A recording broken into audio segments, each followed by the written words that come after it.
What happens when you miss an appointment? Usually, you just reschedule, maybe send an apology text. But what if that one missed appointment could cost someone else, about $600,000? Yeah, let's dive into this wild legal drama where a simple no-show spirals into this huge, high-stakes battle over a really fine legal point. I mean, that's the question, right? Can you really lose that much money just because someone else misses a court date? For the person in this story, a guarantor who put up her own cash, the answer to that question meant absolutely everything. And this isn't some hypothetical, this is exactly what was on the table. And right here is where things get really, really weird. Look at this. We have a single case number from the Supreme Court, but two totally opposite results? The defendant, Chen Tai-rong, his appeal gets denied. But his guarantor, Lee Pei-chun, she wins hers. How in the world does that happen? Well, to figure this out, we've got to go back to the beginning. All right, so let's set the stage and meet the key players at the center of this $600,000 puzzle. So on one side, you've got Chen Tai-rong. He's the defendant, and he's already been convicted on some pretty serious charges, like public danger and pollution. And on the other side, we have Lee Pei-chun. She's the guarantor.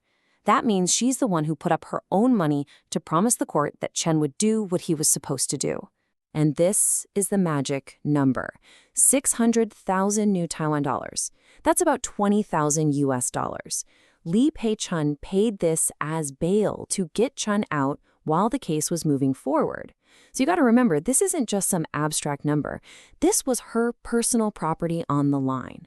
Okay, so the whole saga really kicks off right here.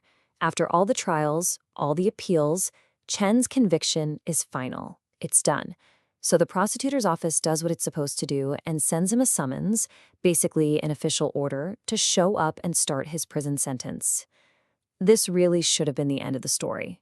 But it was just the beginning. Because when that day arrived, Chen was nowhere to be found.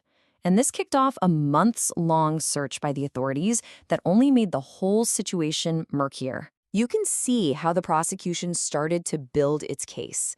A summons goes out in October for him to show up November 1st. He doesn't. A couple of weeks later, police try to arrest him at 2 different addresses. No dice. So they send a second summons for December 26th. Another no-show. Then in January, the police try a third address. Again, nothing. From the outside looking in, it looks like a pretty open and shut case of a guy on the run. And you can almost feel the police getting more and more frustrated here. At one address, an employee gets the paperwork, but Chen's not there. At another spot in Hsinchu City, just no one home. And then at the third address, this one in Taipei, not only is no one there, but the neighbors are like, we don't even know who that is. Every single lead just goes completely cold. So with the defendant basically having vanished, the case moves on to the next obvious question. What happens to that $600,000 bail money? And for the lower courts, the answer seemed pretty simple. The prosecutor looks at this whole situation, the missed dates, the failed arrests, and files a motion to forfeit the bail. And the district court looks at the same evidence and says, yep, makes sense to us. They order the money be taken. The guarantor, Lee Pei-chun, she appeals to the high court, but they take one look and side with the district court. The decision is upheld. So the thinking in the lower courts was really straightforward. He was summoned, he didn't show up, the police looked for him, they couldn't find him. Conclusion, he must have intentionally fled to escape justice. Case closed, take the money. But that's when things took a massive turn at the highest court in the land. But this case was far from over. Because when it got to the Supreme Court, what seemed so simple became, well, a masterclass in how to read the law. Okay, so first things first, let's solve that mystery from the beginning. Why was the defendant's appeal denied? Honestly, the reason is super simple. It's procedural. The $600,000, it wasn't his money. It belonged to the guarantor, Lee Pei-chun. The court basically said, sorry, you have no legal standing to appeal a financial loss that isn't yours. Simple as that. But Lee Pei-chun, the one whose money was actually on the line, she absolutely had the right to appeal. And her appeal forced the Supreme Court to look past the defendant's actions and focus on the precise definition of one very powerful legal phrase. And this right here is the absolute heart of their decision. The court brought up this key legal principle, saying you can't just take a guarantor's money only because a defendant missed a court date. There has to be more to it. Simply not showing up by itself is not enough proof. And that something more is this legal concept called 구의 타운이, which translates to intentionally fleeing. The Supreme Court really hammered this point home. This is a high bar. It doesn't just mean someone is hard to find. It means the prosecution has to bring actual, concrete proof that the person had the specific intent to run away and escape the system. So the Supreme Court's logic here was razor sharp. They said the lower courts made a huge mistake by jumping from he can't be found to he must be intentionally fleeing. They pointed out that the prosecution never actually showed any evidence of his intent. And here's the real kicker.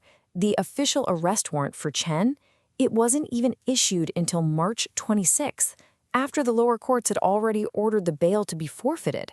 How can you punish someone for being a fugitive if he wasn't officially a wanted fugitive yet? The court said this high standard is there for a reason, to protect the property rights of people like Li Pei-chun. It's called due process.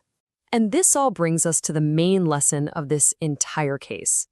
This crucial legal difference between the action of not appearing and the intent of fleeing. Let's just break this down. On one hand, failing to appear is just an action. You were told to be somewhere, and you weren't. Could be for a million reasons. But intentionally fleeing is all about your state of mind, your intent. It means you are actively, deliberately trying to escape. And as this case shows, the first one is not enough to take someone's bail money. The law demands proof of the second one. So does that mean the guarantor just gets her money back and it's all over? Well, not exactly. The Supreme Court's decision wasn't an ending. It was more like hitting the reset button. Okay, so let's trace the journey. The lower court said, take the money. The Supreme Court said, whoa, not so fast, and overturned that order. Now the whole case gets sent right back down to the lower courts, and their new assignment is to look at all the evidence again, but this time they have to use the Supreme Court's stricter standard. They can't just say he didn't show up. They have to ask, is there actual hard proof that Chen Tai-rong intended to run? So the bottom line right now is that Li Pei-chun's $600,000 is safe, for now. Her property is protected. The ball is back in the prosecutor's court. If they still want that money, they have to come back with way better evidence. Evidence that proves that intent to flee. And this leaves us with this really big question that goes way beyond this one case. This story isn't just about a missing guy and a pile of cash. It's about that fuzzy line between what someone does and what someone intends to do. And it shows how much our legal system struggles to figure out what's really going on inside a person's head. It really makes you wonder, when it comes to justice, how can we ever really know what someone's true intentions are?